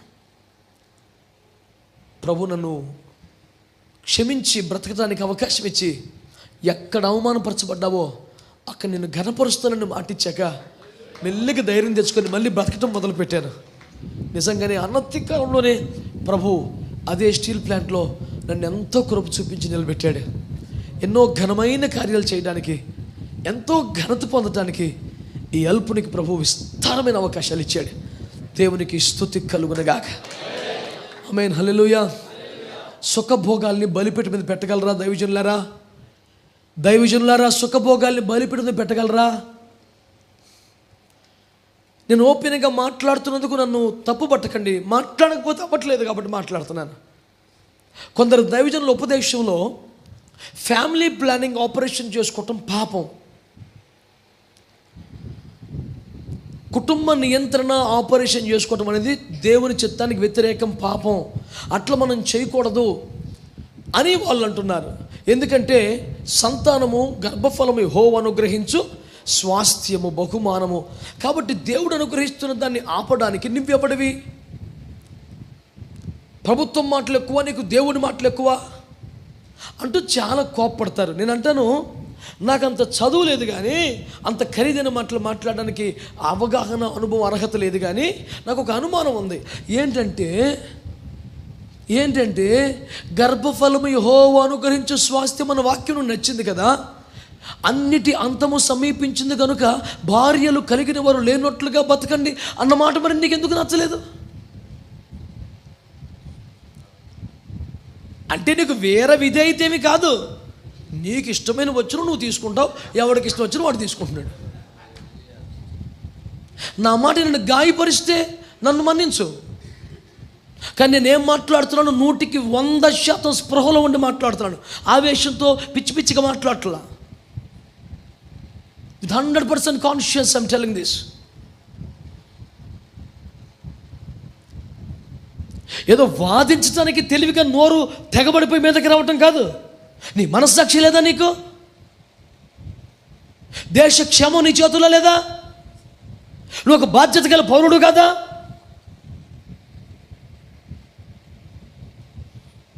కొన్ని వింత విపరీత పోకడ చేస్తే అలాగైతే మనం ఈ లోకంలో నుండి వెళ్ళిపోవలసి వస్తుందని అడేసే. అంత వింతగా ప్రవర్తించొద్దు, కుదురుగా ప్రవర్తించమనే కదా.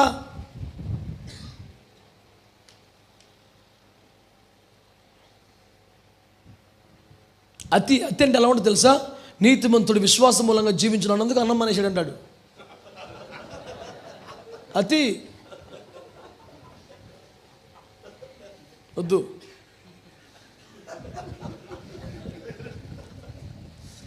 ఇంకా నట్టగా వదిలేస్తే వెలి చూపును బట్టి కాకంటే కళ్ళు మూసుకొని నడుతాడు. ఇంకాడు వాక్యాన్ని సరిగ్గా అప్లై చేసుకుంటూ నేర్చుకోవాలి. దైనందిన జీవితానికి సరిగ్గా అన్వయించుకోవాలి. నువ్వు పెద్ద తెలివైన వాడిగా భావించి అన్ని జనుల మధ్యలో నవ్వులు పాలయ్యే భక్తి చేయొద్దని మనవి చేస్తున్నాను నేను. ఒక దైవజనుడు నాకు అసలు రేషన్ కార్డు వద్దంటాడు, నాకు ఓటర్ కార్డు వద్దంటాడు, నాకు ఆధార్ కార్డు వద్దంటాడు, నాకు బ్యాంకు బుక్ వద్దంటాడు, మళ్ళీ అన్నీ తెచ్చాడు. అవసరమా? ఇప్పుడు నువ్వు వద్దన్నావు, సరే దాని మీద ప్రసంగం ఎందుకు వెళ్ళిపోయి? సరే నీకు ఇంట్రెస్ట్ అయితే మానేయి. దాని మీద ఒక ప్రసంగం అవసరమా? దానికి ఒక రెఫరెన్స్ అని ఉంటుందా? ఉండదు.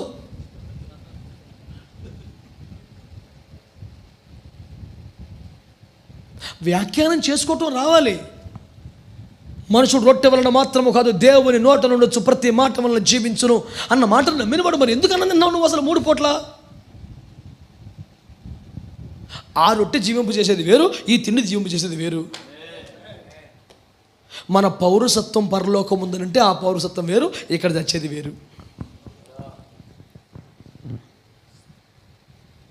నాకు ఈ లోక సంబంధం ఏమీ ఎక్కడదన్నప్పుడు మరి రైలు ఎక్కడం ఎందుకు? కళ్ళు మూసుకో. నేను హైదరాబాద్ అనగా హైదరాబాద్లో తేలాలి. నువ్వు too much is good for nothing. అతి సర్వత్రా వర్జయేత్. వద్దు. ప్రభు నామానికి సమాజంలో గౌరవం తెచ్చేలాగా మనం బ్రతకాలి. వ్యర్థావేశాలు మంచివి కాదు. ఎలీషా సమర్పణ ఎన్నో మాట. ఎలీషా సమర్పణ ఏంటి? జీవనాధారాలు బలిపీఠం మీద పెట్టాలి. ఎలీషాను గాల్లో ఎగురుతున్నారు, ఎక్కడ ఆధారపడలేదు. నా మాటలు మీకు అర్థమవుతున్నాయా? నిజంగా నువ్వు దేవునిపై ఆధారపడి సేవ చేస్తున్నావా? నన్ను అడిగారు, చెప్పాను నిన్న, ఒక్క $100 వచ్చేలా చేయనా? నీకు ఎక్కువ సాయం చేయలేను కానీ నెలకు ఒక $100 వచ్చేలా చూస్తా. ఏదో చల్లనీళ్ళకి వేడి నీళ్ళు, నాకు ఇంకా చల్లనీళ్ళు అక్కర్లా, వేడి నీళ్ళే ఉన్నాయి. స్తోత్రం చెప్పండి. హల్లెలూయా. వద్దు, రాజీ పడిపోయి బతకాల్సిన పని లేదు. దేవునికి మహిమ కలుగునుగా.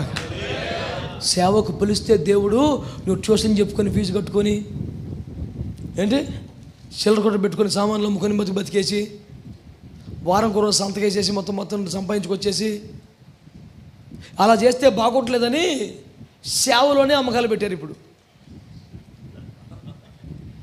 వివరాలు అనవసరం.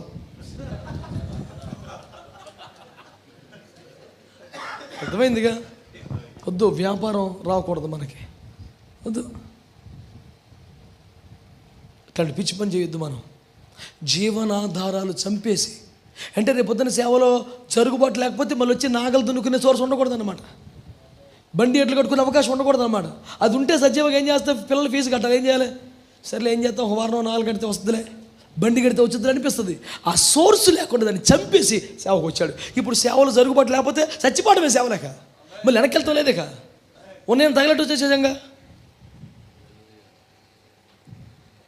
సేవ క్రమాలు అవి. నువ్వు మహిమగల దేవుని సేవకు పిలువబడితే నువ్వు ఒక విశ్వాసిగా ఉంటానంటే నీకు ఇన్ని చెప్పను నేను. నువ్వు ఒక సేవకుడు కాబట్టి చెప్తున్నాను నేను.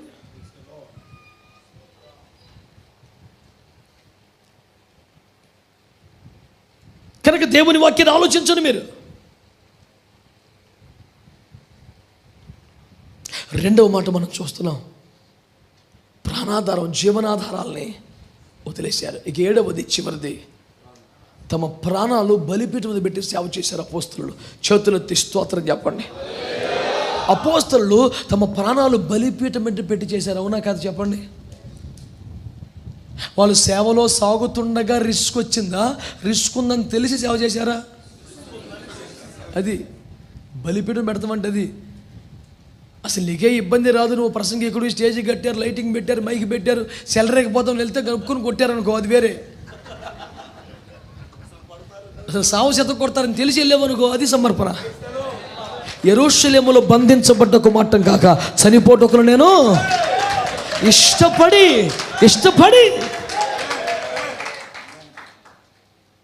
అది కదా సమర్పణ అంటే. అపోస్తలులు ఎవరు అలా చేశారు? అందరూ.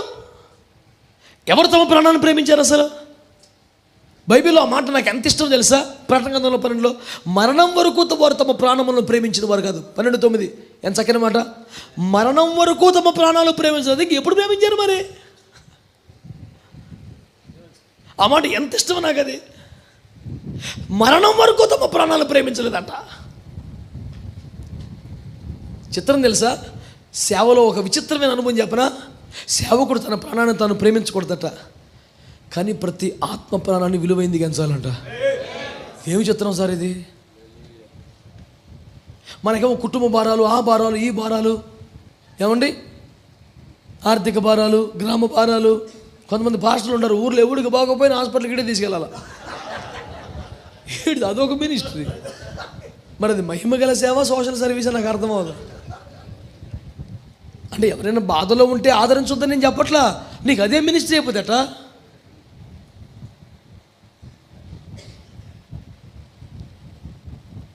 ఇది అంబులెన్స్ డ్రైవర్ లాగా పద్దాకి ఇదే పని నీకు. కష్టంలో బాధలో ఉంటే నువ్వు ఆదుకోవద్దు అనటం లేదు నేను. ఆపదలు ఆదుకోవటం వేరు, ఇక ఆ పని మీద బతకటం వేరు. నేను ఎందుకు పిలిచాడు దేవుడు? నీ పని ఏంటి? సోషల్ సర్వీసు, చారిటీ, ఇదేనా నీ పని? దానికి బోల్డు మంది ఉన్నారుగా.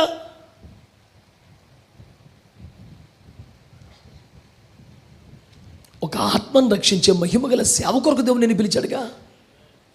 నువ్వు కూడా అదే చేస్తే మరి ఇంకేంటి పెద్ద వ్యత్యాసం? వాళ్ళు చేయలేని పని ఆత్మరక్షణ నువ్వు చేయాలి. రక్షించబడ్డ వారిని మహిమ సిద్ధపరచాలి, వాళ్ళు చేయలేరు, నువ్వు చేయాలా. మహిమగల సంఘంలో సైనికులు తయారే సేవకులు చేయాలా, వాళ్ళు చేయలేరు, నువ్వు చేయాలా.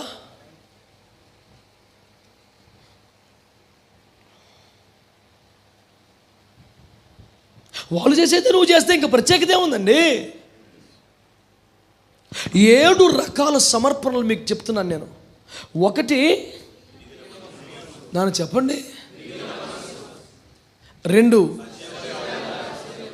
శరీరం, 3 స్తుతియాగం, 4 ప్రేమించిన వాడిని అబ్రహాము సమర్పణ, 5 మోషే సమర్పణ, 6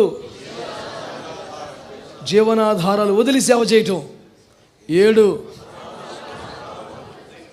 చాలామంది ఉద్యోగస్తులు సేవ చేస్తున్న వాళ్ళు ఏమంటారంటే, మేము ఎవరిపై ఆధారపడకుండా మా డబ్బులతో మేము చేస్తాం. ఆ మాట అనట ద్వారా వాడు తన్ను తాను కనపరుచుకుంటున్నాడా, సంపూర్ణ సేవకులను అవమానపరుస్తున్నాడా? అసలు నీ తాత్పర్యం ఏంటి? మేము ఎవరి డబ్బులు తీసుకోమండి, ఎవరిపై ఆధారపడకుండా మా సేవ మేము చేస్తున్నాం అంటే నీ ఉద్దేశం ఏంటి? మీరందరూ మనుషులపై ఆధారపడి చేస్తున్నారు, మేము అట్లాంటి వాళ్ళం కాదు అని చెప్పాలన్న నీ భావన, అంతేనా నీ మనసు? సంపూర్ణ కాల సేవకుల పట్ల నీకున్న గౌరవం అదేనా?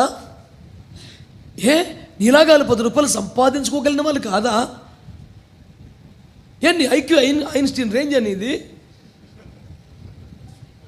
న్యూటన్ గారి తలకాయ అనేది, మిగతా వాళ్ళందరూ వట్టి అమాయకులా? పోనీ ఎంత అమాయకులైతే మాత్రం కూలి పని చేసుకుని 100 రూపాయలు తెచ్చుకోలేడు రోజుకి.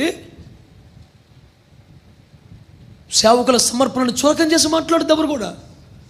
నీకు ఆ సమర్పణ లేదా, నీ బతుకు ఇబ్బంది పడకు, చేసుకో సేవ. ఆ సమర్పణ వాడిని కించపరిచేలాగా ఎందుకు మాట్లాడాలి మరి? మోషే విడిచి రాలేదా? మాట్లాడరా మీరు? అబ్రహాం విడిచి కాదా? ఎలీషా విడిచి కాదా? మరి అపోస్తలులందరూ విడిచి కాదా? నా యేసయ్య మహిమను విడిచి కాదా? అసలు విడువకుండా సేవ చేసిన వారిని ఒకరిని చూపించినావు నువ్వు.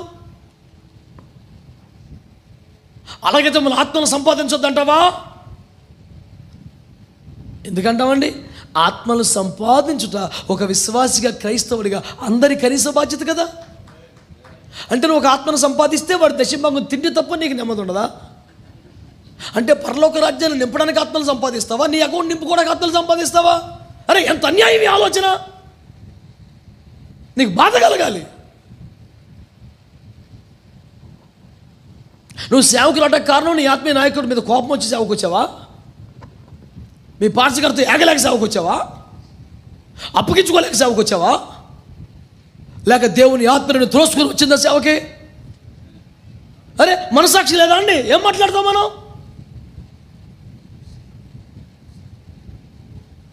నువ్వు నాలాంటి ఓడించేయగలవు తెలివితేటలతో, కానీ నీ మనస్సాక్షిని చంపుకోలేవు. ఎందుకంత మోసం చేసి బతకాలి? అయ్యా నాకు ఈ విషయంలో స్పష్టత లేదు, నేను ప్రభు దగ్గర కనిపెడుతున్నాను, ప్రభు మాట వెయిట్ చేస్తున్నాను. ఎంత హుందాగా ఉంది!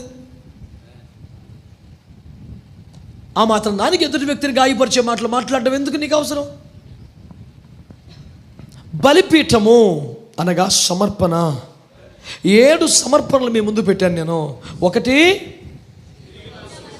మనస్సు, 2 శరీరం, 3 నోరు, 4 ప్రేమ గలవి, 5వది సుఖభోగాలు, 6వది నీ ఆధారములు, 7వది నీ ప్రాణం. సంపూర్ణ సమర్పణ అంటే అది.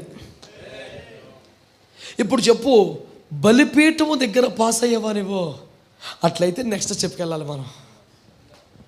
సమర్పణ దగ్గరే ఫెయిల్ అయిపోతుంటే సేవ, సమర్పణలోనే విఫలమైపోతుంటే సేవ, మొదటి అడిగే నువ్వు కుప్పకూలిపోతే, ఎక్కడో అతి పరిశుద్ధ స్థలములో కరుణాపీఠ మీద కూర్చున్న దేవుడు నిన్ను కలుసుకుంటూ ఎదురు చూస్తున్నాడు.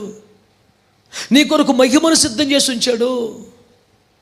నీ కొరకు శ్రేష్టమైన అనుభవాలు ఎన్నో లోపల పరిశుద్ధతలు ఎదురు చూస్తున్నాయి. నువ్వు ఆవరణంలోని జతకెళ్ళి పడిపోయావే. ఈ ప్రభుకు అంగీకారమైన అర్పణలు పెట్టకపోతే అగ్ని రాదు. అగ్ని రాకపోతే అంగీకరించబడ్డట్టు కాదు. అగ్ని రాకపోతే గంగాల దగ్గరకు వచ్చే సౌర్సే లేదు నీకు. మరి గంగాల దగ్గర శుద్ధీకరణ లేకపోతే ఆలయ సేవకు లోపలికి వెళ్ళే ఛాన్స్ లేదు నీకు.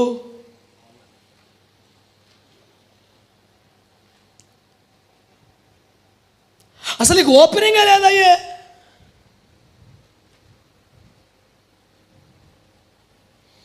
కనుక నీ మొత్తం సేవ ప్రమాదంలో పడిపోతాయి.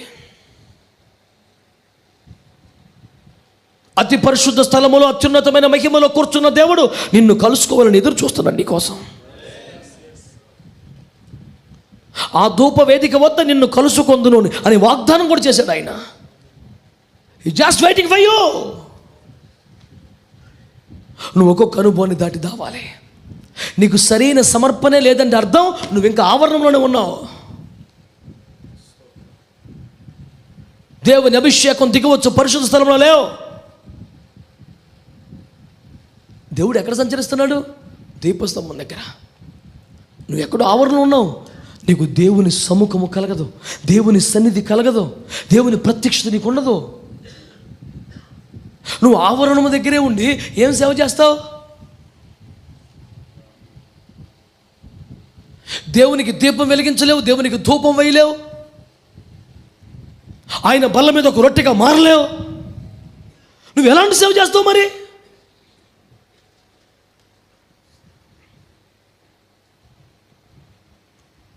ఈ 7 అనుభవాల్లో మొదటి అనుభవం మీకు జ్ఞాపకం చేస్తున్నాను నేను. బలిపీఠం.